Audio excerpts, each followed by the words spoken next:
Yes. Anyway, thank you. I'll call the roll. Councillor Bremner. Perhaps not here yet. Councillor Gunn. Present, thanks. Thank you. Councillor Jarvie, Chair, you're here. I've got apologies from Councillor Mackay. Councillor Mackey.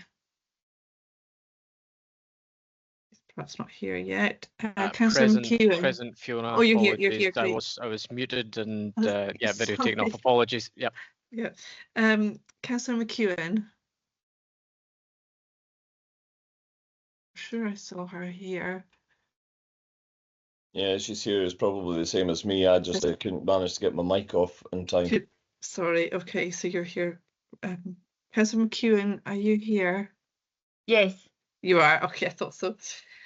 Councillor Rees. Yep. Yeah, Fiona. Good morning. And Councillor Rosie. Good morning, everyone present. Thank you, everybody. Perfect. Thank you very much. So just going on to the second item there, which is declarations of interest and transparency statements. I've not received any in advance. Is there anything anyone has to raise before we begin the meeting? Not seeing any hands there. No, that's fine. So item 3 is recess powers, but this is just to note that no recess powers have been exercised since the last meeting. So members content to note that? Yeah. Perfect. So now we'll just move on to item 4, which is this SFRS local performance report. I believe we've got Gary Kringles here to present his report and take any questions from members this morning. Thanks very much, Gary.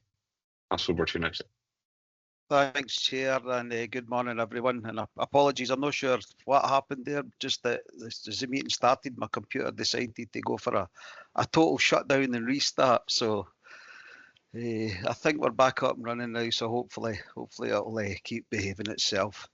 Yep, just as always, it's a great pleasure to be here and produce the 6 monthly quarterly report for quarters 3 and 4, which was covering 2024-2025. This is on behalf of our new area commander. It's Area Commander Lynn Gow, who has now replaced Michael Humphreys. So very much looking forward to the work that Lynn's going to do and keep the good work that Michael Humphreys started, pushing forward and certainly working as good as we can for the Highlands. In terms of the report then, we'll just, if it's okay, we'll just, if I can draw your attention to section 5 of the covering report and relating to the figures that was produced within the quarter 3, quarter 4 scrutiny report. For the quarter from the 1st of October 2024, 31st of March 2025, there's been 6 accidental dwelling fires. As stated, the majority, these are classed as low severity, requiring very little SFRS intervention. However, any dwelling fire is provided, the occupants are provided with opportunity for the equivalent to a whole fire safety visit. So we make sure that we're getting in there as early and as quick as we can. Within the accidental dwelling fires, there was one fatality, unfortunately, and also one non-fatal casualty as a result of these 6 incidents. Within the quarter, there were 11 non-fire casualties. Slight change, as you've probably identified within our actual committee report and in terms of the layout. So I would very much like to get your views on that, if it's better or not. So slightly different running order from what we're used to. So 11 non-fire casualties within this reporting period, made up for 1 fatality and 1 non-fatal. And again, the further breakdown is within the main report. There was 7 deliberate fires within this period, and as always, anything that we can refer to our partner agencies, then that's just taken and given as standard. Pleased to report there was 0 non-domestic building fires, which is a bit of an improvement.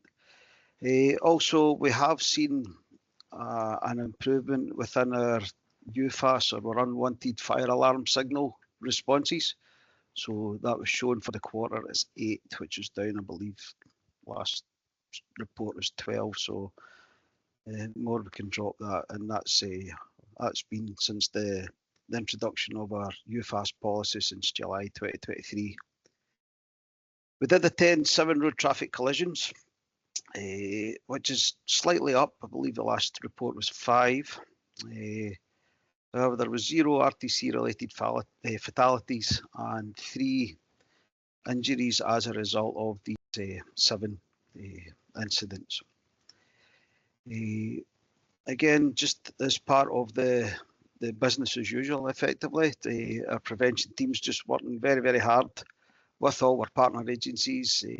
We're still keeping the virtual reality scheme going for the road safety schemes as well for new drivers, and also the plans going forward to maintain the input that we give to our 16 to 18-year-olds within our high schools. And this is Highland wide, and last year we actually achieved 100% in every one of the high schools. So we're getting quite a big target audience there, and certainly a very at risk, without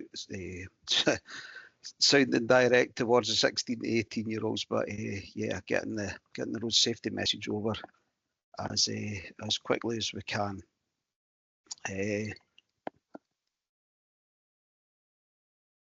Statistics, as you'll see for our home fire safety visits, you'll see they have effectively disappeared for a moment. This has effectively been because of the way we're recording and reporting now. Also the change to the home fire safety visit process and how we're delivering that now, and in terms of eligibility criteria.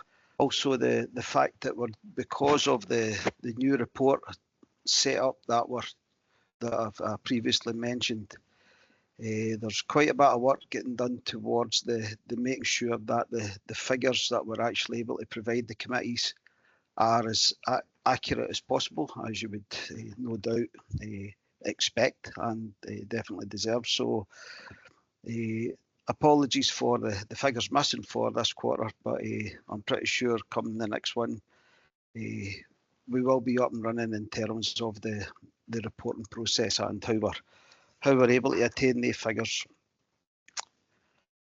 Yep. Section 6 of the report, the cover report, discusses the station availability and establishment.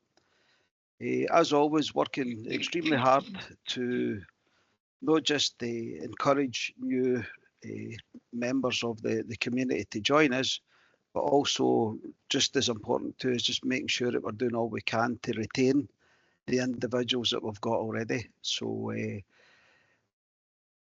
one of the things that's helped that is January this year we introduced 5 new different tiers that individuals can be employed as part of our on-call group of personnel, and it breaks down the actual required hours that individuals are expected to give us. So that's given us an awful lot of flexibility. Previously, the minimum amount of hours we would take someone on a contract would have been 90, but we can now actually go from 1 to 100, and well, there's 168 in the week. So we've got a huge flexibility now. So we've certainly made a huge big step forward in opening it up to more members of the community who possibly couldn't hit the criteria prior to the start of January this year. So yep, and again, just grateful to all the members and the individuals within the communities that assist us with our recruitment and ongoing support. Yep, and within the new version of the report, what you'll also see at the back, or nearer the back, it's certainly by no means any less relevant, is a section on community safety and engagement. So really just a quick overview of some of the stuff that the stations within the Caithness district are doing, and going forward, that is just going to grow and grow, and we'll make sure we're putting all relevant information within that. And that is effectively a summary of the report. So very happy to take on any questions or comments that any committee may have. Great, thank you very much. I'll just open it up to any questions that members have to ask on the report. I see Councillor McEwen first. Thanks, Gary, and thanks for the report. No, I quite like the format you've done. It is an improvement. I just wonder, did we have any wildfires or anything with the lovely summer weather we've had? Yeah, we had few. One of the probably more significant ones was the one in Thurso. Yeah, I thought that was quite threatening to the properties. So again, it was down to the tactical plan that was implemented by the incident commander, who was able to call on additional resources and also implement, pretty much a good tactical plan by prioritising. Certainly the properties first, and then it just worked out. Yeah, enough people in the right place at the right time, and we were able to control that one. Yeah, you did very well, and thanks to all the officers concerned. Yeah, because it was very worrying. We were getting contacted by quite a few residents that were worried, but thank you for that, Gary. Thank you. No problem. And thank your officers as well. I certainly will. Thank you, Councillor. Thank you very much.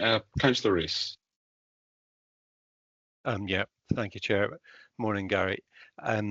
We were asked last week to submit written questions and told we would get answers. I did put in 4 questions. I don't think I've got an answer, but I'm happy just to, if it's okay with you, just to go through them. But before I start, I must just say that the work in particular doing with the schools is, really fantastic. I think it's, and the hope you're able to continue it ad infinitum, because I'm absolutely certain it has a really, really good impact, and it's also held in high regard locally. So for the questions, I don't know if you've seen them or not, but do you want me to go through them, or what would you prefer? Yeah, well, yeah, if you want, or I've got it written here at the. Oh, okay. So and again, that's possibly saying apologies for myself, because I thought we were just covered it, but I should have probably provided you with the written answers prior to. That's okay. Okay. I mean, really briefly, the first one was simply looking for the absolute latest position on the new working group that I'm really pleased has been set up for the fire service with all your partner agencies to be looking at the issue of battery energy storage system, firefighting procedures, etc. And very briefly, I wondered what's actually happening with that working group at the moment. Yeah, well, yep, yeah. Well, first, thanks for giving me the questions, because it certainly allows me the opportunity to make sure you're getting as full an answer as possible. In terms of ourselves, yeah, we've got the electrical infrastructure working group. That is a group of individuals that what they're effectively looking at is everything to do with the electrical supply. So whether it be main scheme, whether it be a very topical subject and now with the lithium-ion batteries, so whether they're in scooters or whether they're in vehicles, it's the same lithium-ion batteries. It's within the huge industrial battery energy storage system sites as well. So there's a massive piece of work, and actually just got an update from one of the individuals the other day, and they're now splitting into even further subgroups now. So rather than one group working towards, they're now splitting, because I think they're realising the amount of work they've put themselves up for, you know. So yeah, and it's just one of the things that we'll do. As it sits at the moment, yeah, we've got that working group, and that's advising on certainly our own standard operating procedures, and updating them as often as possible. But for ourselves, the same as every other fire and rescue service in the UK, we are still not statutory consultees.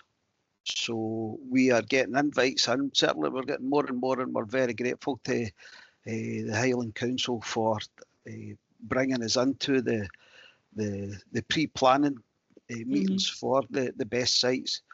But again, we are very much reliant on everyone complying with the guidance that's been passed through the National Fire Chiefs Council document. And if anybody needs a link to that, then please let me know, and I can certainly do that. What that effectively does, and I've got a wee copy of it right here. What that effectively does is it provides the planners and developers with effectively guidance on what we would like considered as part of their build. So it goes into quite a wide and varied list of quite a wide and varied list of asks.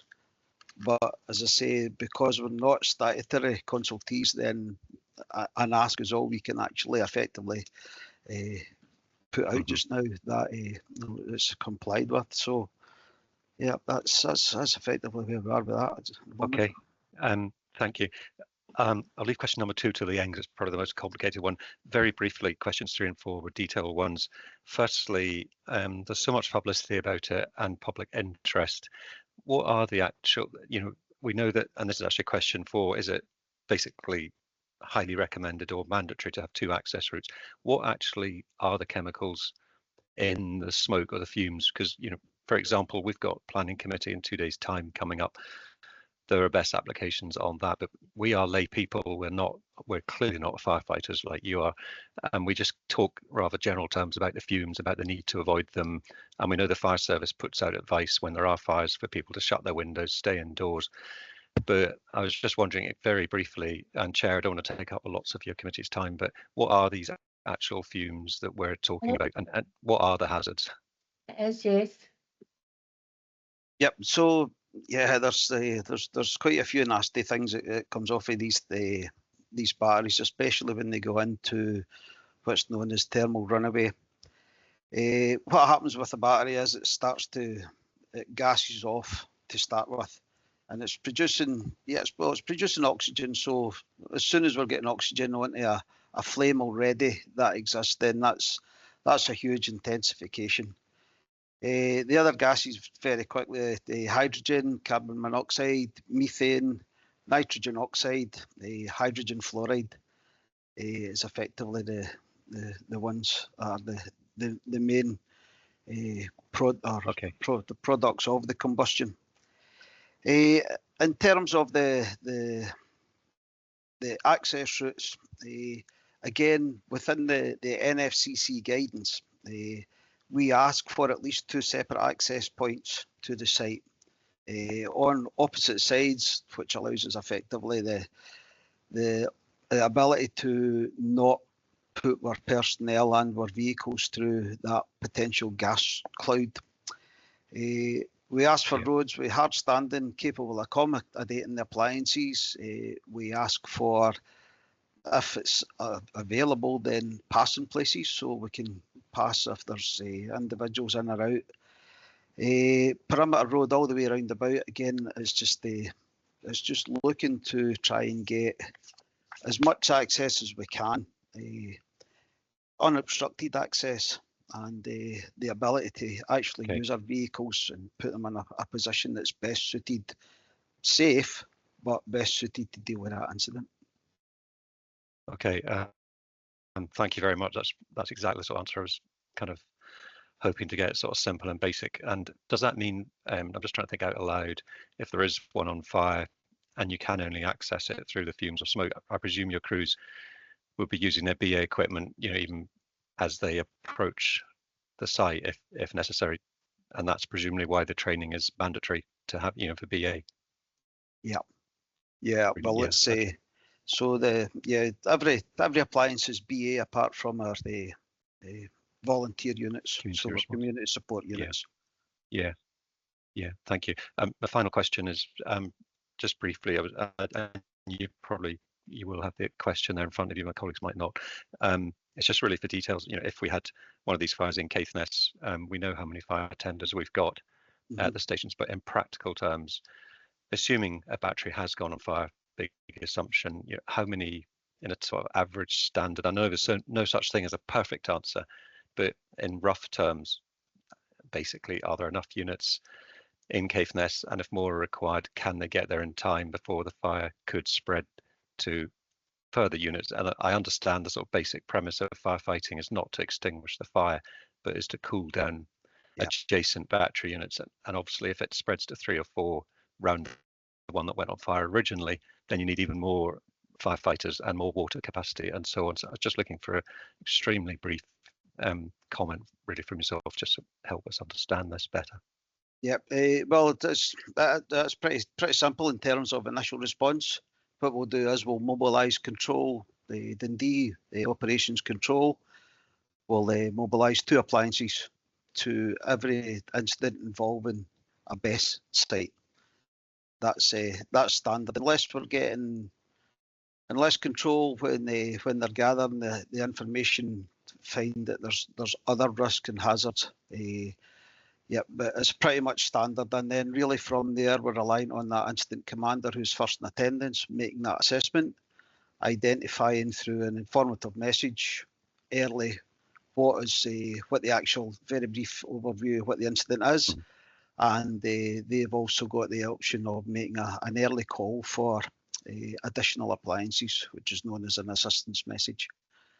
That can involve, so they can know where incidents, in terms of incidents, we pretty much run from a basic one pump attendance to a level 4, which is 12 appliances, plus supporting, such as the command support unit, which is based in Inverness. But on the incident ground, we are expecting possibly getting up to 3 appliances, possibly 4, purely for the ferrying of water back and forward, unless we've got a water source. If it's not for that, then we will use the additional personnel if there's an open water source to lift from there. So we can also use ponds and any locks or anything we can use that can put a hold on it. Plus, we've also got the option of an 8,000 litre water bowser, which is effectively a water tanker, and we can get that mobilised. So again, that's based down this way in the kind of Inverness area way. So earlier call to get the assistance, then the quicker we can get the appliances to that scene. Thank you very much, Garrett. I feel you've given me more information in the last 10 minutes than I've had for a long time, so much appreciated. Thank you. No problem. No, and thanks very much for your questions. No problem. Not at all. Right. So I've got Councillor Rosie and then Councillor McEwen again. I remember what mine was now. Thank you, Chair. I think it's probably important just to put some balance on this topic. If I can imagine members of the public can be concerned. I think it would be good to give us an understanding, or certainly if the officer could give us his understanding of design procedures that come with BES, suppression systems. I absolutely appreciate how SFRS will interact when there is an incident. But, I think if we were to speak about industrial or a potential around industrial fires, we could, we can go down in various routes where we land up placing the public in a state of fear. My concern is also that I think when you examine BES facilities, I can't find examples of a BES fire. I can find examples of battery fires where they may be in storage for whatever reason or in recycling plants, but that's a very different scenario. So I think we've got to be, try and give a balanced view and give a public some assurance, particularly when these issues are coming forth as planning matters. So I know it's maybe not entirely your field, Gary, but I think it's important that we do give the public some assurance, if we can, just on what design features are with BES applications. Thank you. Sure. One of the points you did mention within there was suppression systems. So pretty much within the design process, the suppression systems are built into these self-contained units now. But again, it's a very limited means of potentially putting a bit of control on it rather than extinguishing. Pretty much because of the it takes away or rather it makes the fire gases inert. The suppression systems, it's pretty much until it runs out, and then it'll just take off again. So they're used as a means of trying to slow things down, but because of the open nature of the battery energy storage boxes, effectively, then they are a very limited means of suppression. From our own requirements and through the National Fire Chiefs Council document, the emergency response plan that the manufacturers of these units and the builders of the sites, we are asking for them to comply with and provide ourselves and the local authorities and any other members that it's relevant to with an emergency response plan. This includes simple stuff like, first of all, how are they actually going to get in touch with us? So what's their means of notifying? Normally everything is automatic fire detection, because a lot of these sites are, there's no personnel on site for probably 24 hours a day. Certainly the ones I've been at, there's an information box outside, or it could be a tube with all the relevant documents, which would include the facilities description, what it is, number of personnel, and if it does have people on it, then operating hours, the site plan, and allowing us to identify access egress routes, which we would heavily build into our tactical plan when we're approaching a fire. The details of emergency resources, so including fire detection, suppression systems, gas detection, the other stuff like emergency eye wash, any showering facilities, some of them do have that, the spill containment systems. So that's very, very relevant for ourselves as well, and also the means of potential bunding round about the site, because the water that we are using to cool can be it can contain a huge amount of toxins. So again, as part of our plan, we are very heavily and very quickly getting in touch with SEPA regarding the potential outfall and the environmental impact. List of any dangerous goods stored on site. So sometimes there's fuels kept in containers. Those could be petrols, diesels, LPG gas cylinders. If it is a large site and it has possibly other works ongoing other than just the battery energy storage, if there is a site evacuation procedure, and also any emergency procedures for any hazards and risks, including building infrastructure, vehicles, grass fires, and anything that could effectively be affected by a fire within one of these facilities. So there's quite a lot of it maybe sounded quite a lot, but there's even more once you get into the real details of it that goes into the emergency response plan. So that is for ourselves something that we rely on, and our initial incident commander will look to. For ourselves as well, we also have, for every significant risk within the areas, regardless of where you work, we've got an operational intelligence process where we've got the electronic tablets within the fire appliances.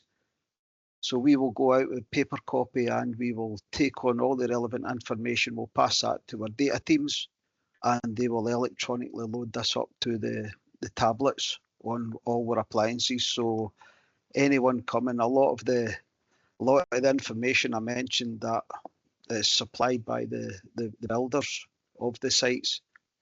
Yeah, there's pretty much that, and a little bit more goes into our own operational intelligence document. So there's quite a lot of pre-knowledge visits to it, familiarisation visits. Gives us access, egress routes, and just make sure we're as prepared as we can be for dealing with one of these incidents. Chair, do you mind if I just come back with one question, please? Yes, sir. Yeah, Gary, thanks for your response. So, yeah, I know you mentioned that there have been working groups formed, but are you able to give us some detail on that? You know, because I mean, it would be foolish to ignore some of the points that you're making, but I think it's useful to understand where does industry sit, who are designing, developing, and coming forward with these projects, and what's the relationship between legislators and planners, if you don't mind. Maybe I'm being unfair to you, but if you can, I think it's something we need to understand and find out more about. But if you can give us any information, that'd be greatly appreciated, Gary. Thank you. Yeah, no problem. As much as I can. In terms of the legislation side of it, as I've mentioned, because we are not statutory consultees within the planning stages, it's an invite and it's an ask, and certainly it's 50 up to 50,000. Could be wrong. I'm quoting figures here that maybe wrong, but there's a certain size of energy system under that lies within the planning for the local authorities, and beyond that, the bigger than that, I've got 50,000 in my head, but I can't remember the wee numbers are total, so please don't quote me on that. But there's two different stages, and so the really large ones are the Scottish Government that the planning goes through, such as the big wind farm that they granted access for the further down the south on the east coast. So that was the Scottish Government because of the size of the infrastructure and the potential impact it was have on the country's supply of electricity. It's a wee bit frustrating for us. Yep. We would love it if we were more of a statutory body. No, we do get these invites now. In fact, I got an inquiry regarding one in the Limekiln just last week. So that's they're popping up everywhere. So we're very heavily involved in the planning and being invited to these planning meetings. But again, it's as it sits now legislatively, all we can do is ask the developers to comply with the guidance that we've spoke about in the National Fire Chiefs Council document in itself. That's effectively first release, so I know they're working on an update on that just now, and we're hoping that's going to come out sometime this year. And I'm pretty sure it'll have even more, probably be double its size. Now we're actually starting to better understand the hazards and risks and impact that these systems can actually bring to the communities in the surrounding areas. So I apologize, I'm not sure if that's answered your question sufficiently. Thanks very much. So I've got Councillor McEwen followed by Councillor Gunn. Thank you very much, Gary, and thank you very much for this, because this fire safety for these spaces has been of great concern for me since I've been on the Highland Council, and I've asked quite a lot of questions about it. And personally, I think you should be statutory consultees on these committees. And my question is your officers will be using breathing apparatus going into these things, but Yes. what if these are situated near the edges of villages or towns or whatever? What's and as you're saying, all these, we're getting more information out about the gases and the toxics and all these things. What is it for the residents or the businesses that's actually going to be situated very, very near these bases? And Carol, just for your information, there's been 2 this year fires of bases in the country, and they've taken not hours to put out, but days to put out, or days to control, sorry, that's a better word. But I'm interested in the toxins and the gases, because we are getting more information out about these, and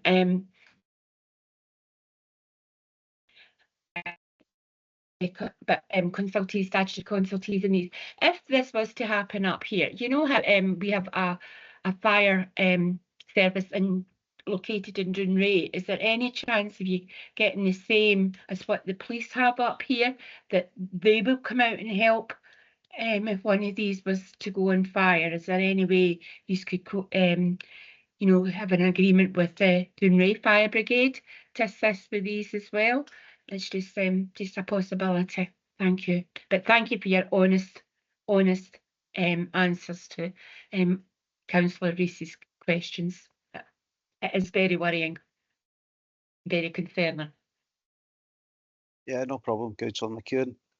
Just to kind of address your Dunray ask.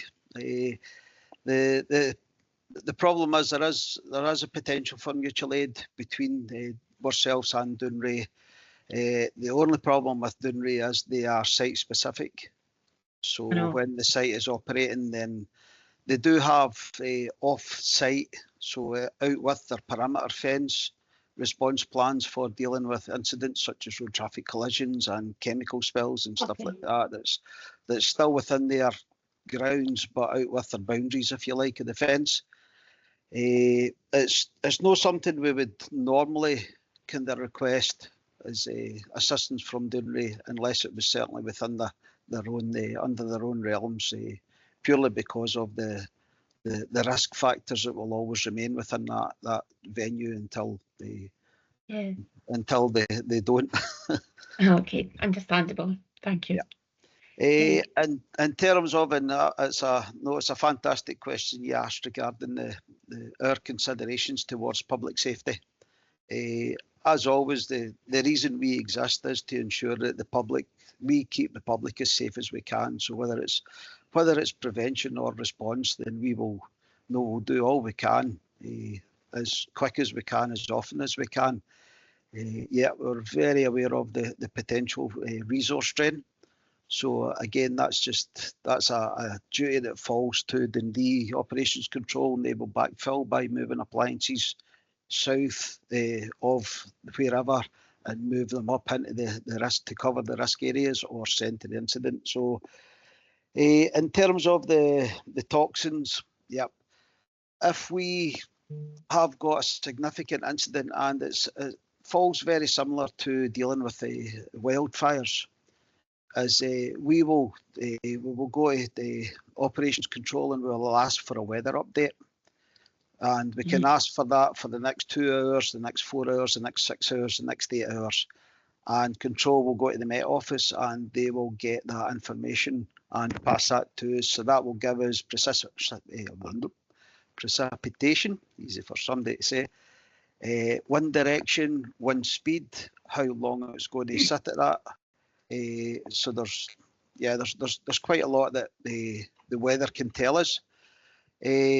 At that point as well, if it's recognised that there are toxins and dangerous gases heading towards our populations, then we will be immediately in contact with Police Scotland. So we'll ask for a warning and informed message to be sent out to the communities making sure, and the police are really, really good at that, and making sure that the local radio stations and the more national ones, such as like MFR, who cover a bigger area, are everybody is notified, and there's much information. And for ourselves, we will use social media to project that message as much as we can. And we're also very aware of the great work that's done with our partner agencies also in doing this, such as Highland Council websites, Scottish Ambulance Service, SEPA. Everybody really does play their part, and it's great to see when it happens. So yeah, and worst case scenario, if it comes to it, then evacuation is kind of last gasp. The only way we can protect people, then that's what it'll be down to. But again, we're very heavily reliant on obviously Police Scotland and the Highland Council, just working in partnership and making sure that can happen as quick as possible. Thank you very much, Gary. Thank you. And Councillor Gunn. Yeah, thanks, Andrew. Thanks, Gary, for the report. And I think I do like the new format, I must say. You mentioned the Heath Fire in Thurso.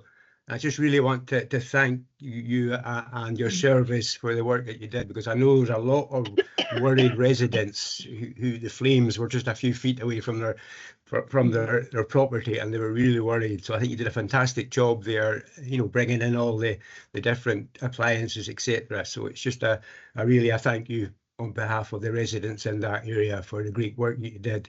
Was there ever a cause established, or was it just one of them things that happen with the heat? Right. Yeah, whether it was sunlight initiated or whether it was human initiated, it's quite often with these funds. Even the kind of bigger ones down in forests and kind of further down, and certainly they're extremely difficult unless you actually receive information that individuals have been there.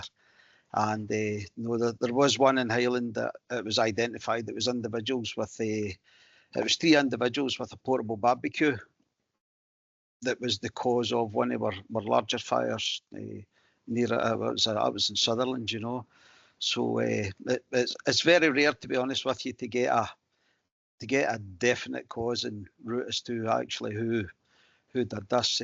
But again, it's just the usual. We're working with our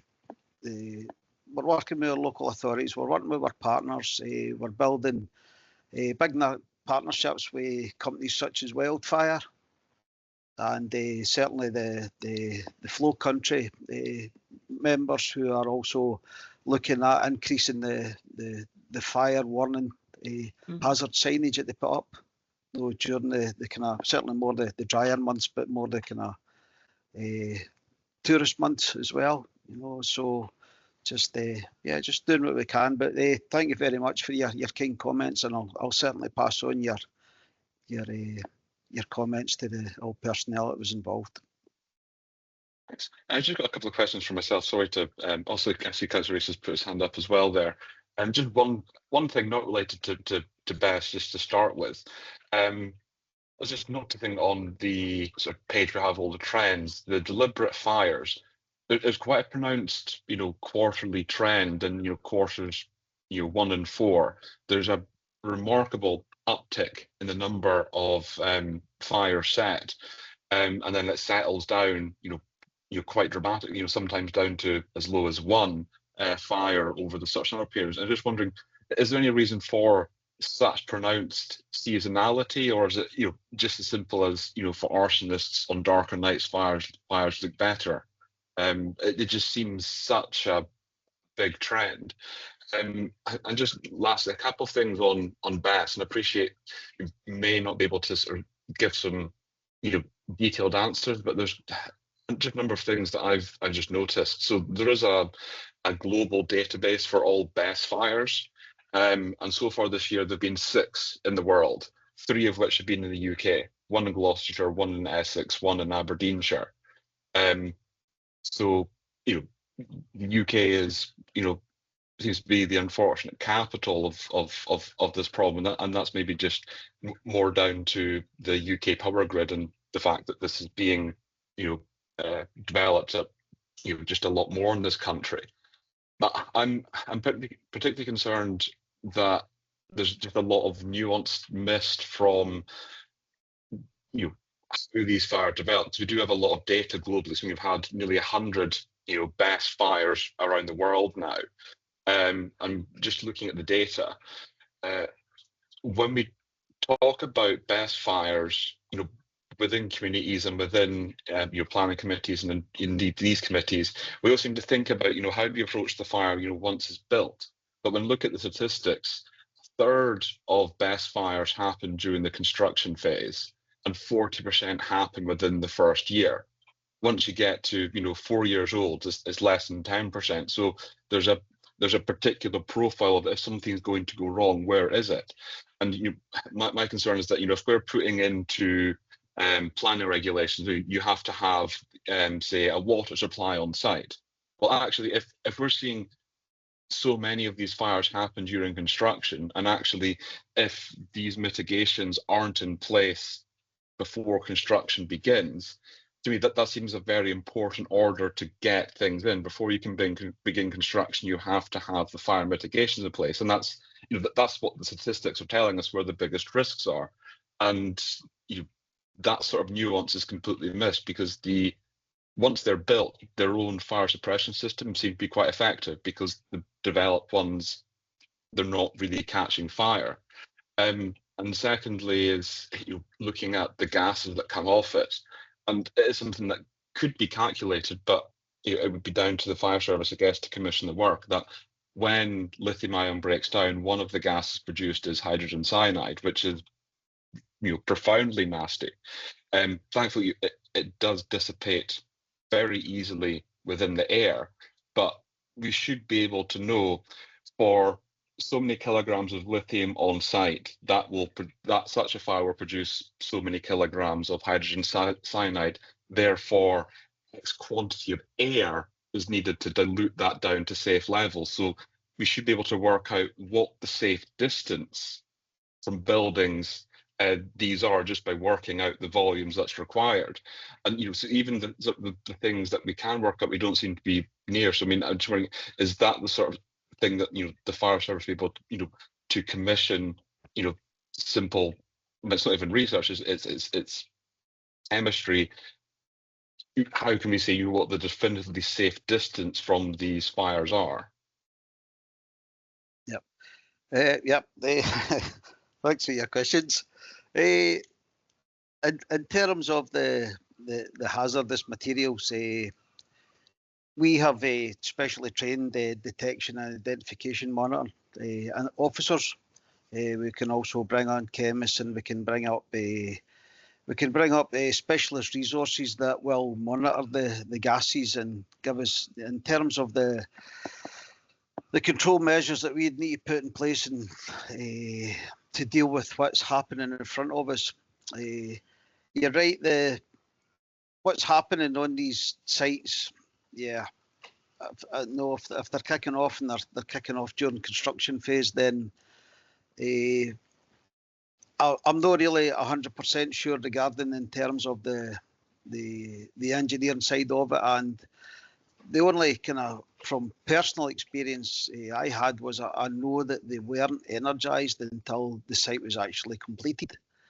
But if that's lithium-ion batteries, that's gone into thermal runaway because they've been damaged during the construction phase, then that's just effectively the same thing as no looking after your equipment until it's ready for use. If it's being allowed to be damaged, normally these things, unless there's a fault within them, they're normally pretty stable, especially prior to being fully energized. But the other side of it is that as a construction site, and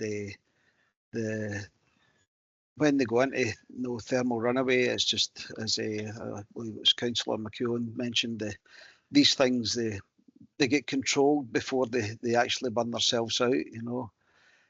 So it's in terms of creating a minimum safe distance. Yeah, that's way beyond my head for computing that one. I would like to think there's work like that done during the build stages and the engineering side of actually how all this works. But you're right, it's not ideal when we think we can just put them in the middle of nowhere. I previously worked in Lanarkshire, and I went to a BESS site, and there's the main Glasgow-Edinburgh railway line runs 100 yards to the side of it. There's a main road in front of it, and the other two corners was a huge industrial unit. So the simple fact is these, certainly in the Caithness area and certainly a lot of the Highland, they are very well isolated, but it's not always the case. And if you put it in the middle of nowhere and we get all the calculations done, then it would be possible, I would imagine, to identify safe zones. But in terms of that venue that I spoke about there, I should mention as well, it's 500 yards away from Wishaw General Hospital as well. So it's one of these ones. It's in terms of statutory duty and in terms of consultees, our hands are really quite tied at the moment until we can actually be recognised as a statutory body for these planning stages, and we can start bringing in the strength of our fire prevention and preparedness from a legislative side of it. And your first question regarding the deliberate fires, that's it can be seasonal. When you look at the quarters, sometimes there is reasons for it, and sometimes there's not. We'll normally look at the figures, especially in the deliberate fires. Quarter one, 2024, 2025 was sitting at 9. What was that reason? Why was that? Was that a cause? Was it some people just misbehaving? Was it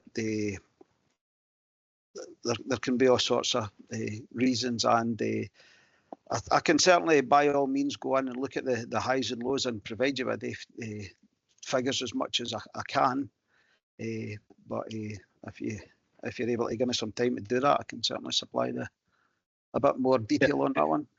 Yeah, I mean, that's absolutely appreciated, because I know a large part of your role and our interest is in preventing this. And when I see such a pronounced trend, for 5 years, that in quarter one the fires are 4 times more likely to happen, there's clearly a trend or something in the background that is motivating that. So if we can find out what that is, then that's the first step to actually the prevention, which everybody it's great we have a fire service, but not having fires in the first place, I think is what most people would prefer, and yourselves as well. So yeah, if you could do that, I would appreciate that greatly. I'm sorry, Councillor Rees, if you just pop your hand up there. If it's okay, Chair, just really briefly. Gary, thank you again for such helpful answers. Part of the role of this committee is to scrutinise, and I definitely think we've done that with this. I was going to ask chairs, I think the written answers that I think Gary's had prepared for this, it might be useful to circulate them. That's the first thing.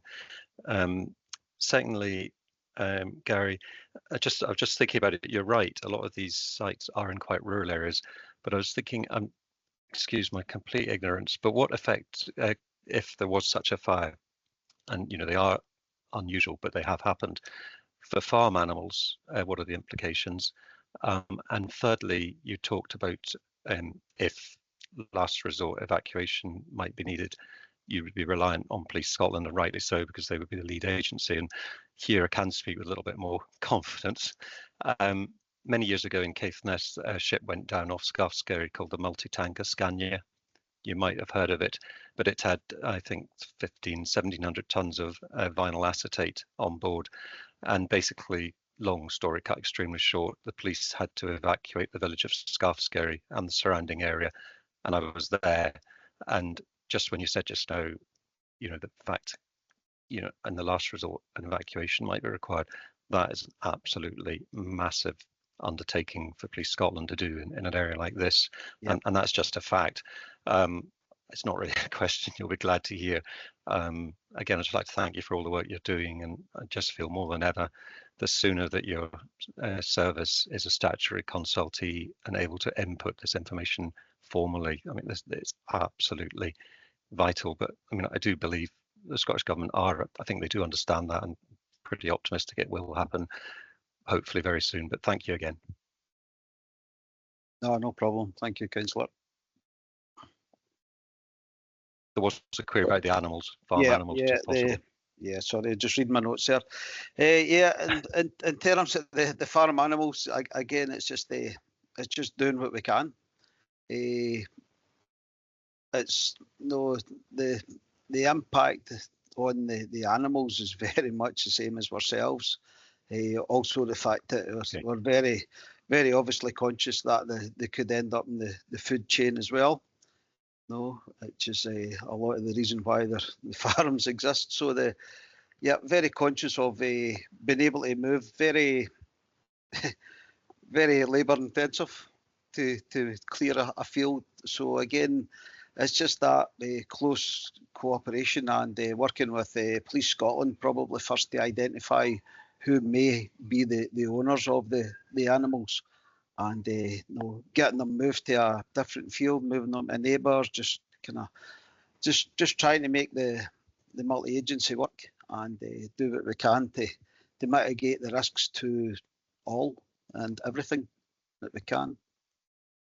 Thank you. Fantastic, and thank you very much for your time today and your detailed answers. It's really, really appreciated, and does give us a much better understanding. So again, thank you very much for your time.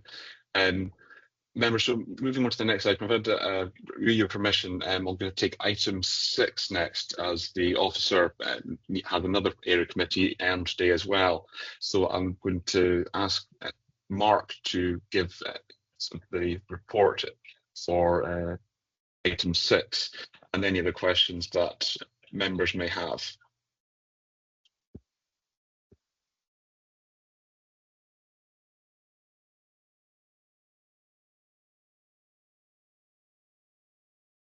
Sorry, Chair, I couldn't turn my camera on. It was asking for me permission for recording. That's fine. Thanks, Chair, and good morning, members. Good morning. Good morning. Ahead of today's meeting, members will have received the committee report together with a copy of the application form and a summary spreadsheet highlighting the outcomes of the technical assessment. Within this report, I'm only asking members to consider one application today from Holkirk Village Council for £43,000 towards their total project costs of £182,465 to install a new play park at Church Lane in Holkirk. The project is well presented and is ready to deliver once they have their final piece of funding in place. Notably, they've demonstrated wide engagement and consultation in the community, including primary school pupils and other young people who would use the park. They've worked with the Highland Council staff through that consultation and in specifying the equipment for the park, ensuring it is accessibly inclusive and suitable for the location it will be sited. They've got all their consents and agreements in place to start. They've done very well in achieving their match funding package, which is now fully confirmed as being in place and accounts for 76% of the total funding costs. Members will also note in the report that there are 3 projects that have asked to defer their applications until November committee. Have time to develop their project planning further or to work on their application for the following feedback given. Those projects are Caithness Clicks Building Extension, who were seeking £70,964. John O'Groats Development Trust, Destination Play Park, who were seeking £100,000. And the Watton Shop Limited Renovation and Refurbishment, who were seeking £80,000. So, Chair, in summarising this report, Caithness members are asked today to consider one application with a total grant request of £43,000. Available area funds are presently £693,917 and 95 pence. If members approve this application, that will leave the Caithness area with £650,000, 917 and 95 pence remaining for further projects at future committees. I'll hand over to you now, Chair.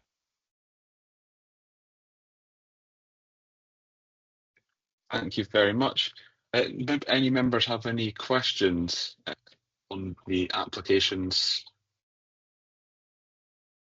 No? Good. So members content to agree the CRF award and note the other ones in progress? Yeah. Brilliant. Yeah. Yep, happy with that. Thanks, Very Mark. much. Thank you. Excellent. Thanks very much, members. Thanks, Fantastic. Mark. So we'll now get on to our agenda order. So our next one is winter service plan for the coming year. And as we have Joanne with us to give the report and take any questions from members. There we go. Good morning, members, and thank you. So the paper presented to you is the winter service plan for Caithness for this coming winter, and it's been prepared in accordance with the Council's winter service policy, which was agreed in 2018. So the standard was set then, and it has remained unchanged. Members are going to be asked to approve the winter service plan for this coming year, but I'll just go on a little bit more. The policy sets out the criteria for the service levels and the delivery priorities. So as I said, that's remained unchanged. For Caithness, Appendix 2 shows in a map-based thing where the primary and secondary routes are across the county. We also serve footpaths as priorities and resources permit. So they come under the same thing, but again, it is a resources dependent service. Throughout the report you've got there, it'll detail the staffing resources we have. Again, this is largely unchanged from previous years. And as a new item, the fleet resources have been included as Appendix 3 this year, and I believe my colleague Andrew Hunter is here if you have any questions on that one. A couple of other items I'd just like to highlight as standard in the report is that we have the winter resilience scheme that's still ongoing for communities to apply for. The information is there on the council's website as always, and we usually do get some take up in Caithness, which is quite nice. Also, we have now a grit bin policy. It was approved late August last year, so it was in place for last winter, although it missed the report. This provides clarity on the provision of bins and salt heaps throughout the Highland area. So there's generally not much change from last year because the policies remained unchanged, but I'm happy to take any questions. Thanks very much. I'll open it now to members for any questions. Councillor Bremner. Morning, everybody. Thanks very much for the report. Thanks very much also for the additional appendices. Very helpful because previously I've commented about the fact that we talk about the winter service plan, but we don't actually have all of the information, in my opinion, in terms of the resourcing of it. So thanks very much, especially for Appendix 3. I have a couple of questions. what determines our resource in terms of the plan that we actually have? The second one is in terms of Appendix 3 and in terms of the age of the fleet. Is there a council policy that determines the replacement of these vehicles, and when was it last set, and is it and does it ever get reviewed? Thanks. So I'll answer the first one and I'll leave Andrew to answer the second one. What dictates our resource in terms of manpower? It's initially the hierarchy of the road network dictates what service we have to provide. The level of service is agreed in the policy, but we have a revenue budget provided to us by councillors, and it gets a bit technical. I mean, how that is divided up is road network. There's various things for rural, and I believe it was shared with members at part of last year's workshops. It went into quite a bit of detail of how the revenue was split. So then we look at the winter policy and what's the level of service we have to provide, and that dictates the number of gritters we have and the amount of staff we require to have. And the amount of staff has generally been led by the availability of drivers' hours. You know, we're governed by driving regulations and that piece of legislation, so that dictates how many staff we have and what we have in terms of how many hours they can drive for us at any one time.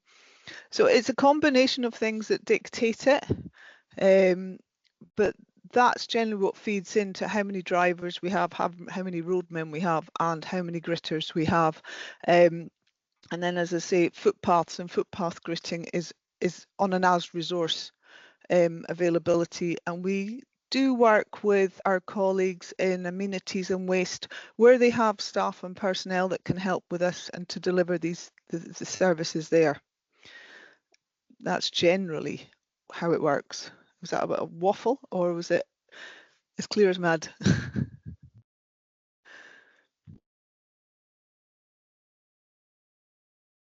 Yeah, that's fine. Just to clarify, Chair, I'm aware of what we've actually had presented to us in Appendix 3 in terms of the replacement every I think it's 7 years that the it says in the HGV replacement policy, the general haulage vehicles, the dedicated winter vehicles, etc. I was saying about how often is it reviewed. It says there is a current fleet review being undertaken to establish a right size approach, but I'm actually specifically talking about the fleet replacement and what policy governs it and how often is it reviewed. Just for clarification, thanks. Thanks. So we've got Councillor Gunn and then Councillor McHugh. Thanks, Chair. Josie, I think you answered my question regarding the footpath tractors. I think there's 6 available, and there's no actual schedule. Is it as and when the requirement would be, rather than a fixed? Well, obviously you don't know what the weather's going to be like, but I was just wondering what they did. And the other thing was, I was glad to see the grit bins policy added, because there were a lot of questions about what to do about getting a grit bin, etc. And it's there now in black and white, which is very helpful. Thanks. Yeah, so in the last couple of years we hire in footpath tractors, and we take 3 on each side of the county, and the delivery times are the same as the gritter times. Starts 6 in the morning throughout the day. It doesn't do a pre-grit at night, so if they're done by a normal working time of 4:30, that's them if they're still out. It is as we have available resources, so they might be on a really snowy day, the weather is bad, we have to double up and double man our gritters, so there would be no footpath tractors out. It's that kind of decision that gets made. Normal icy day, which is generally what we're resourced up for, is a routine winter icy frosty day. You would have the drivers out, and we would be able to provide some level of footpath treatment across the network. But it's not dictated that we have to provide that service within the policy. It was a decision made back in 2018 is all I can comment on that one. But that said, we do endeavour to provide a footpath treatment because we are aware of the risks associated with not doing it, slips, trips and falls for all our public. Thank you. And lastly, Councillor McEwen. Thank you, Tracy, for this report. And especially, as Raymond says, the appendices, just in Appendix 3, the ones that's in yellow, will these be repaired and up and running for the to assist with the winter maintenance? And will you be able to give us an update when these are done? It's in particular to the hook lifts and the tipper and the Mercedes Iconic. It's got a gearbox fault. Will these be all operational for the winter? Thank you. I'm afraid that's not one I can answer, but Andrew is here to answer that one. There. Thank you, Andrew.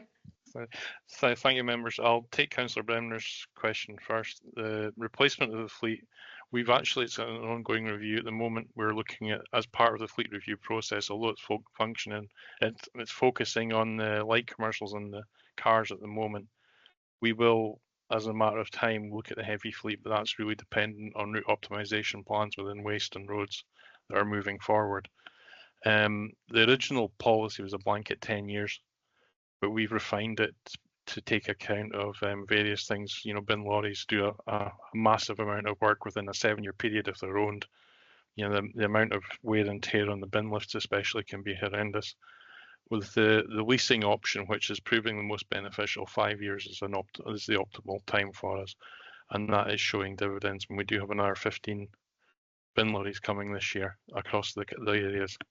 But this is constantly under review, especially about how we procure, say, the dedicated winter fleet, which we are reviewing at the moment, because there potentially could be an option that we don't actually own them, we hire them in, but that's to be going through the process of looking at the figures and see what the figures come out like, to see if it is cost effective to do that. So we're constantly looking at it, and we'll just we'll work with waste and roads on the other options in terms of route optimization, which might free up. But we need to look at it as a council as a whole. And at last count, there was 120 winter vehicles for 100 routes across the council area in total. But geographically, they are spread out quite well. But we are also retaining some of the older vehicles that are being replaced that are in good condition to keep us a fleet spare, and just to provide some more resilience. And that's constantly under review, and we'll be discussing that with roads at length prior to the winter season. And Councillor McEwen, we're anticipating all those repairs will be carried out. The hook lift that's needing the body procured and built, that's ongoing at the moment, and we'll work as quick as we can on that, and we'll get to that whenever we can.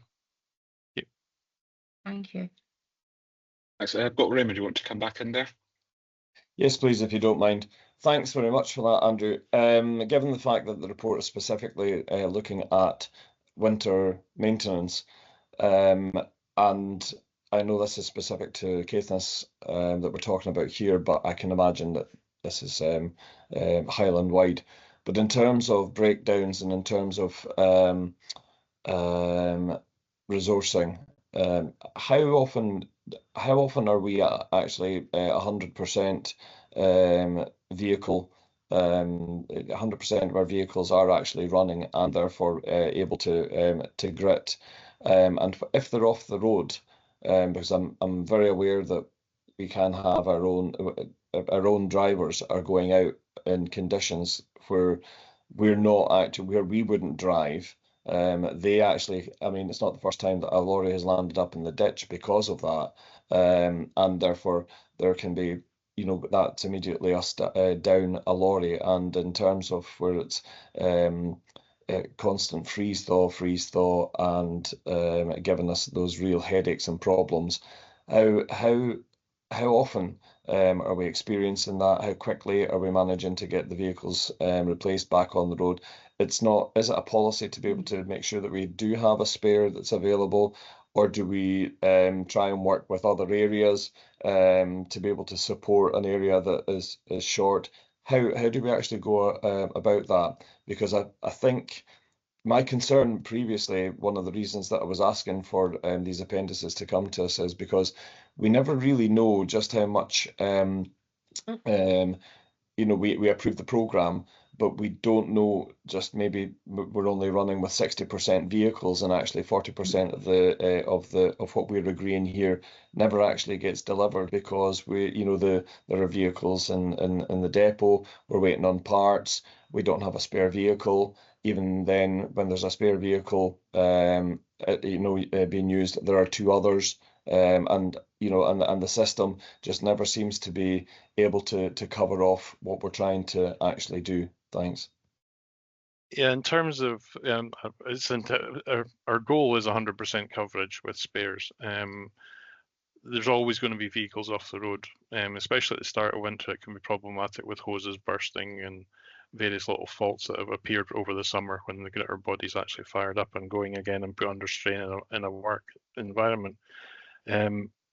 We have struggled in the past with the age of the fleet, especially, and some of the manufacturers are more troublesome than others. That's why we've kind of stepped away and looked at other options. But we're working as much as we can to try and get 100% out there.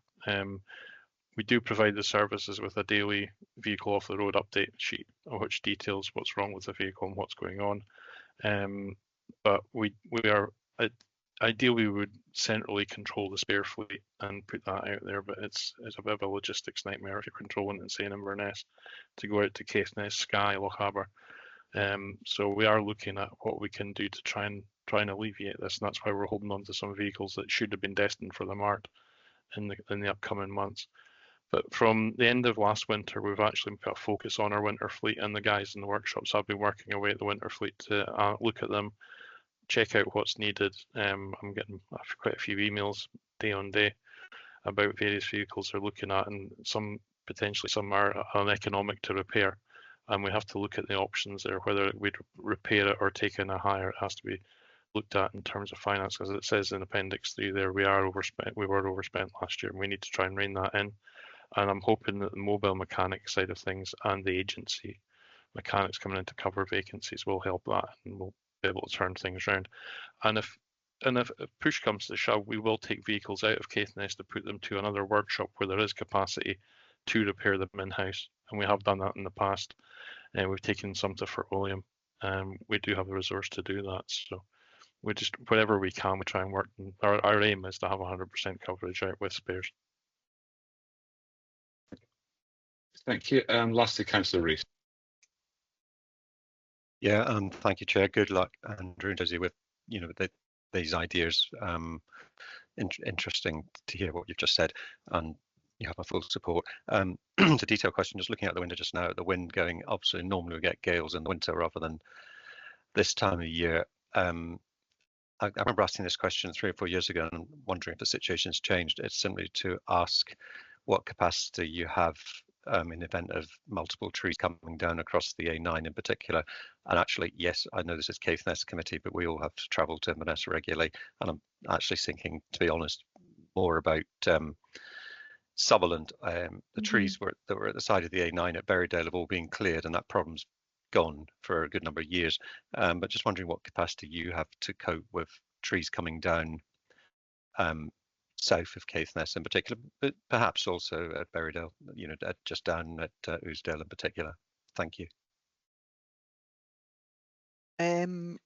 We have no capacity because that's the trunk road. It's for them to deal with all the way down. What I would say is throughout Caithness and Sutherland, we do have staff with chainsaw tickets, and we have staff on standby, and we do respond where we can. The biggest issue with the trunk road is usually when there's an incident and it is closed as an emergency. As well we all know, there are no suitable all-purpose diversion routes, and I say all-purpose, once you hit Sutherland, everything's almost single track, and so that's why diversion routes do not get advertised, whether it's a weather, a storm, winter, whatever, snow gates. and that, I think, we have had consultation with Transport Scotland on this about the diversion routes, but if you publicise a diversion route, it has to be fit for everything. And directing 44 Tan Arctics up a single track road isn't the appropriate thing to do when the passing places aren't even big enough for one of them to go into. So we work as best we can with our colleagues on the trunk road, but it really is their responsibility what happens on their network. There's not much we can do. We assist where we can and where we're asked to, and we work together, but more than that, it sits with them, I'm afraid.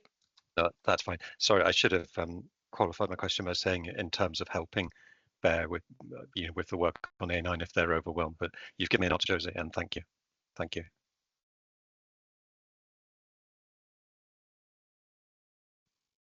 So yes, also say Andrew, you have your hand up there.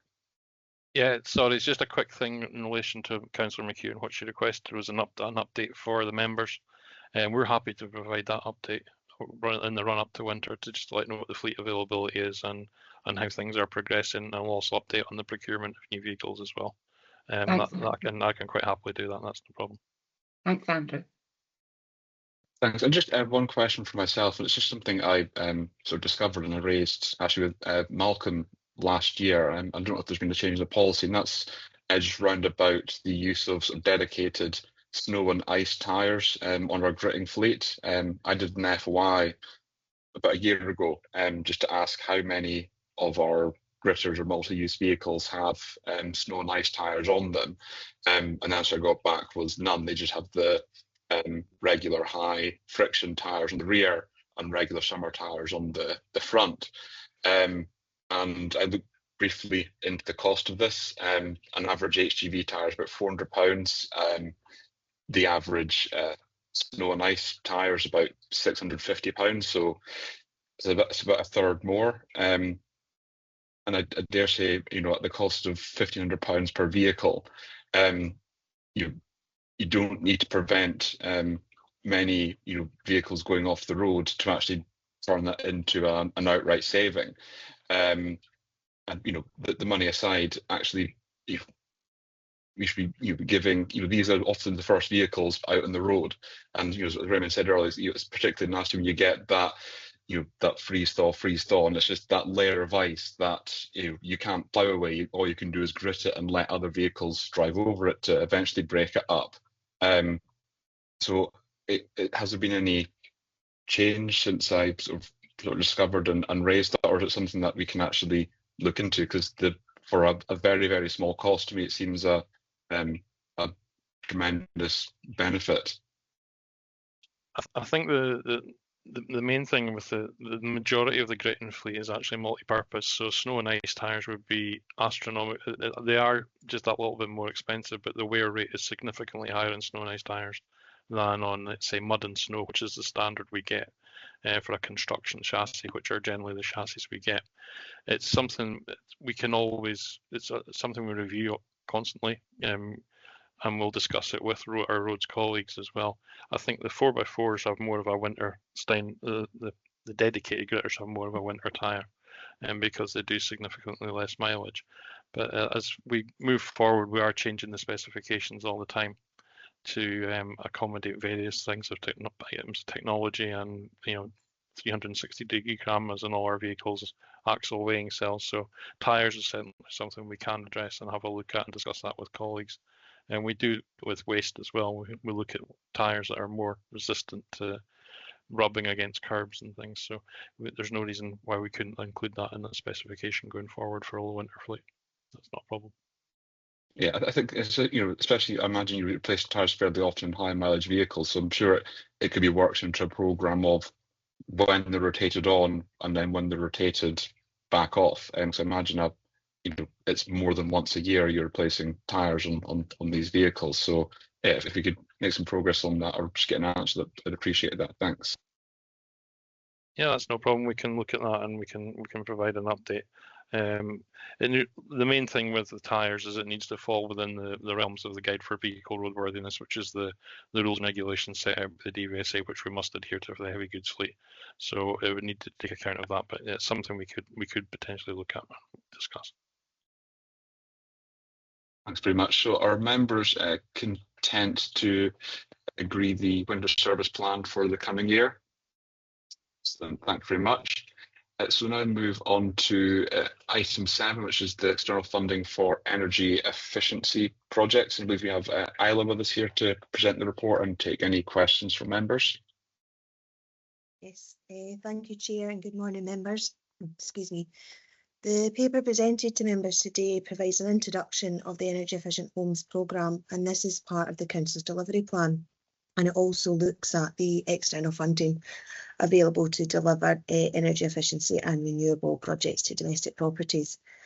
The report really is touching on highlighting the information to members. I've got a couple of questions that I'll pick up throughout the information that I give you. So for the 25-26 programme, the Council has secured Scottish Government funding through the Energy Efficient Scotland Area-Based Scheme, and that's Scottish Government money, and that is for privately owned properties and private rented. And we are looking there at properties that fall in council tax bands A to D. There are other eligibility that will apply to those properties, and that will be dependent on the measures that the household is looking at. So we would touch on that with them as they go through. We've also got funding through SSE Renewable, which is the sustainable development funding that they have. It comes from the wind farms, and that is there to remove the need for householder contributions for those that are fuel poor or extreme fuel poor there. The big funding that we've got this year is we have got funding for the council properties through the Energy Company Obligation Fund. So we've got 9.2 million, and that is looking Highland wide to see what we can do there. Energy Company Obligation funding is also available for the owner occupiers and private rented households as well. So it gives us the best opportunity to offer support. The 9.2 is purely for council properties, so any funding that we can support for the privates to be leveraged on top of that would be an addition there. That funding comes from the legal obligation placed on the energy companies to improve the energy efficiency of domestic properties, and it's looking at households that are low income and also the most inefficient properties. So the energy performance certificate rating of a D or below is what you would look at there, and it's looking at the low income side of things. All the work that we're doing through the external funding is looking at how we can support people in fuel poverty and to alleviate fuel poverty there. Section 5.2 is really just looking at how we're prioritising the properties in Caithness.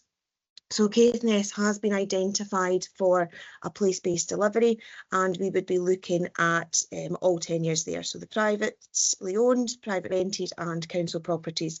And then we've looked at the data that's available to us. So we've got access to the Home Analytics database, which is managed by Energy Saving Trust, and that's looking at the energy performance ratings for all these properties. So we're looking at the most inefficient properties there, and also the ones that would meet the council tax band and the owner occupier. So there's a few levels of review that we take all these properties through.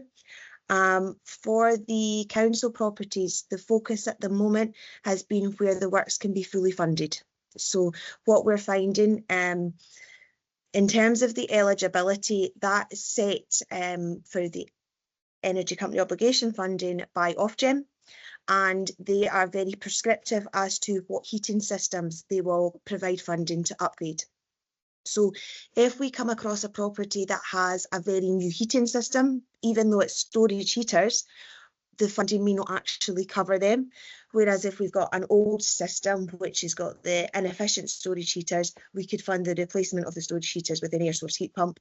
Similarly, if it's room heaters or you've got coal in there, that would be okay. It's just the newer heating systems which are classed as controllable that they won't fund. So what we find with that is we could be going into a street, and there has been members coming back and queries from the tenants as to why some houses have had work undertaken and others haven't, and it's just to do with the eligibility at the moment. We are looking at how we can open that up, and that may mean that we can do additional properties, but it would mean a contribution to the council. So we have to understand the cost implications of that and then work with housing colleagues to ensure that there's budget available for those and how that gets planned into their programme there. So what we've found over the years that we've been delivering these kind of schemes is that when we can get a larger cluster, we can get that economies of scale, and being able to leverage multiple funding in allows us to take that, what we call the whole house retrofit. So previously we would have gone to properties and maybe carried out the installation, or we would have upgraded the heating. We now look to go in and do everything. So insulate, upgrade the heating, and then the solar panels off the back of that. And that's only possible by the funding. Section 6 touches on opportunities for Caithness. So the D2C project, it's not the clearest name, and apologies. It really means that we are taking properties from an energy performance rating of a D to a C. That's the minimum that we have to do, although a lot of the properties that we are looking at. So we've undertaken work to 92 council houses in Caithness, with further properties identified, and work will be starting on them in a short time. We've also got 57 owner-occupiers and private rented properties, which are part of the Energy Efficient Scotland area-based scheme project, the one funded by the Scottish Government. So one of the questions that we had was the process for applying. So that will range depending on the funding scheme that we're looking at. But if we look at those 57, they will have either made contact with the council, and we would have asked them to fill out the pre-qualification form available on the website, or they may have spoken to Home Energy Scotland and they would have passed a referral back to the council. We work closely in partnership with them. Or it could have been that they've been in touch with the contractor delivering the scheme directly. And regardless of the referral, they will all come in and follow the same customer journey. And I can share that with members after the committee. We've got a diagram if that would be easier for that. Figure 1 illustrates the fuel poverty likelihood, and that's based off the data that we have. We've also got statistics through Change Works, A Perfect Storm, Fuel Poverty in Rural Scotland report that estimates 47% of Highland households are classed as fuel poor, which is higher than the Scottish Government figures, which are around 33%. Figure 2 illustrates for the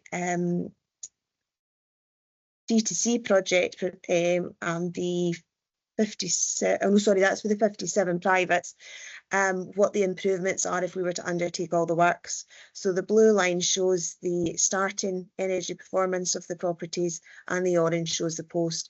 So you'll be able to see from the graphic, it takes them really from being D and below to predominantly Bs and Cs there. And then the desktop analysis has identified 5,400 mixed tenure properties, which we think could be eligible for the funding. We would do a little bit more work there. We've got community events planned in Wick and Thurso. We're just looking to finalise dates, and those will be shared with members and looking for support there. And that's just to provide an overview of the work that we're doing and to try and provide some information. I appreciate that because of all the funding that we've got, it comes with different eligibility criteria, and it can often cause some confusion. And that's one of the reasons that we're looking at this place-based delivery for Caithness, so that we can look at it from a householder perspective rather than a tenure, so we can look at how we can support them that way. So in terms of the questions, really, the eligibility criteria, I kind of touched on. If it's for the privates, we can look at the council tax band, which is A to D. For everything else, we would be looking predominantly at the energy performance rating. So anything that is a D or lower is what we would have a look at as a general. There's other things that would come into play, as I mentioned about the heating systems. The referrals is a bit of a mixed bag at the moment. We haven't actively marketed the project, and the reason for that is that funding's limited, and we actually are at capacity for the funding on the privates at the moment. So what we're going to be doing over the next couple of months is looking at how we can get other private sector funding leveraged in, and some of that would be looking at the wind farm, the community funds that can come from there, to see if they would do support a similar model as to SSE have given us already. I apologise for confusion in relation to the funding and the acronyms. For future reports, we'll make sure that we put a list on at the back of it, and possibly provide the different overviews that we have for the different funding streams, which may be of help. I'm not sure if that's fully answered all the questions, but I'm happy to take any questions that anyone has. Great. Thanks very much. Are there any questions for any members on this?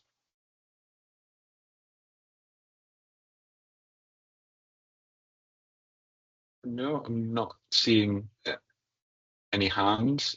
So members content to note the contents report and to agree the development of the external projects? Yeah, that's agreement there. Thanks very much, Isla. Thank you. Can I just add one other thing? Sorry, Chair. I hadn't written it down. There was mention about CAB and whether we took CAB referrals. As one of the questions. Sorry.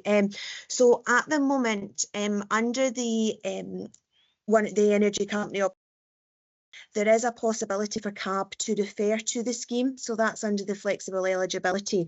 I can pass on information. To date, we've not had any referrals from them. So they can refer any householders in Highland that they have reason to believe is struggling to pay their energy costs or their index. We can get the same from the energy suppliers. So if they filled out a template letter form, which Ofgem have produced, they could then support that referral of the householders over for the funding. Great. Thank you very much for that. Members should now move on to item 8, which is the Wick Common Good Fund monitoring report. I think we'll just hand over to Phil there. Thank you, Chair. Good morning, members. The report presents the Quarter 4 for 24-25 and Quarter 1 25-26 monitoring statements for Wick Common Good Fund. Very briefly, the Quarter 4 24-25, the income comes from rent and a first of two oversale payments. Members will note no income from lettings has been credited. We're following that up. I do know that the fund fare payment was paid late, so in the current financial year. And we're looking into whether any further payments are due. Minimal expenditure, and you'll note, members, no property charge. This is also being progressed with the service. In terms of variance, members will note that the fund has delivered a surplus at year end, and this is largely due to the underspend against property costs and the receipt of the one-off oversale payment. Moving on to Quarter 1 of 25-26, income seems to be on track for the rent and car parking, and you'll note another oversale payment. That's the second oversale payment, contribution to private sector 30,000, minimal expenditure. And then finally, moving on to the updates, the remaining town hall offices are being marketed. We had a meeting with stakeholders regarding the facilities at Bignell Park, and once again, members, there is still no opportunity for community funding at this stage due to ongoing liabilities and insufficient income, notwithstanding the rather large oversale payments, which members will know are one-off payments. Thank you. Thank you. Do you have any questions from members on the report? No, so members content to note the contents then? Yeah. Yeah. So then move on to item 9, which is the Thurso Common Good monitoring report, and just back to yourself again, Phil. Thank you, Chair. This report presents the Quarter 1 25-26 monitoring statement for Thurso Common Good Fund. Members asked to note there's no Quarter 4 report because there was no expenditure or income in 24-25. With regards to the income, the only source of income in Quarter 1 was payment of historic outstanding rent from Thurso Caravan Park, and the rent due for the current year will be invoiced in due course. There's no expenditure in Quarter 1 as per the budget. And moving on to the outlook, Thurso Common Good Fund needs to develop revenue sources to cover operational costs and build reserves to cover its liabilities, and therefore expenditure on community projects will not be possible until the fund has a sustainable surplus. Thank you. Thank you. Any other questions for members on this one? Not so content to note that then? Yeah, I'm seeing nodding heads, fantastic. So then we'll move on to the housing repair performance report. And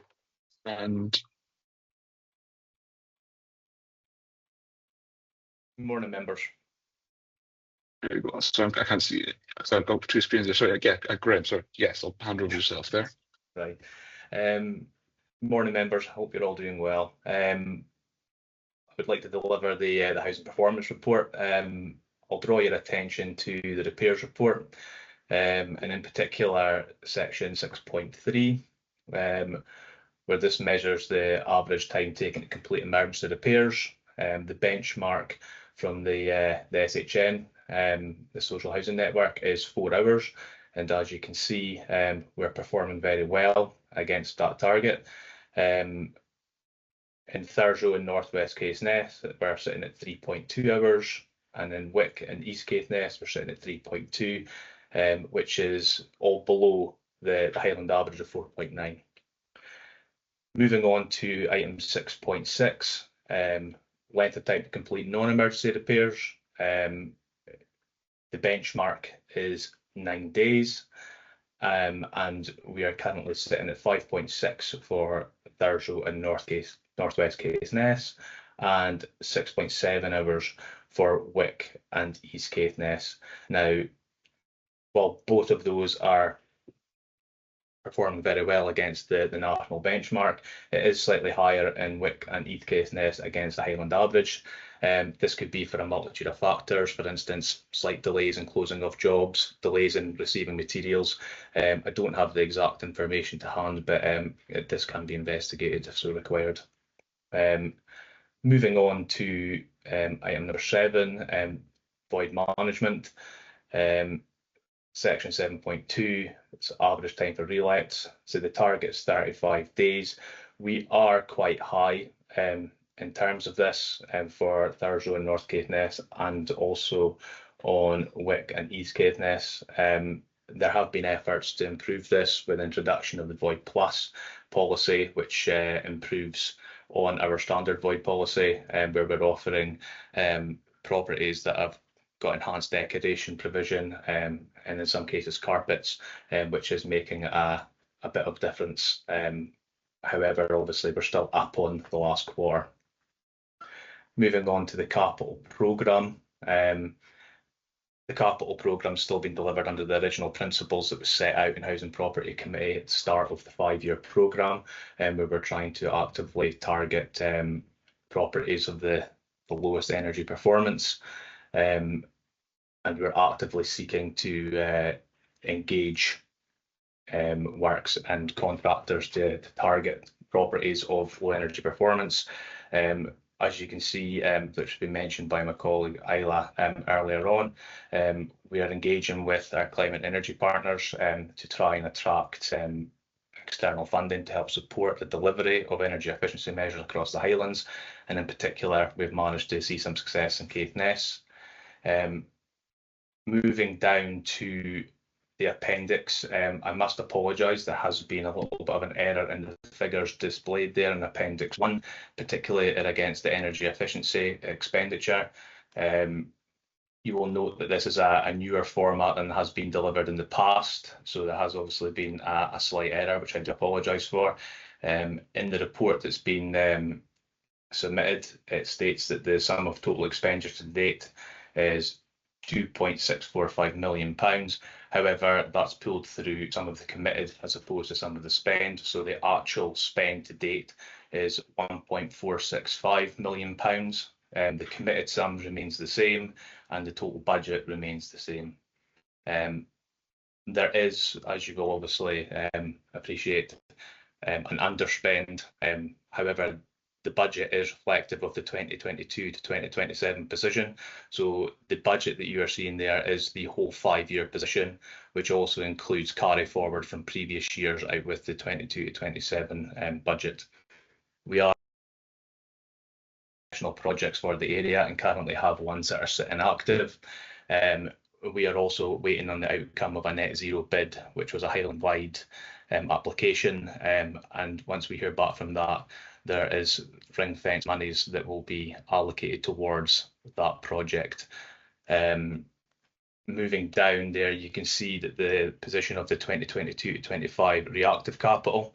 Some of you may be familiar with this as the one-off replacement programme, which is managed by our local teams.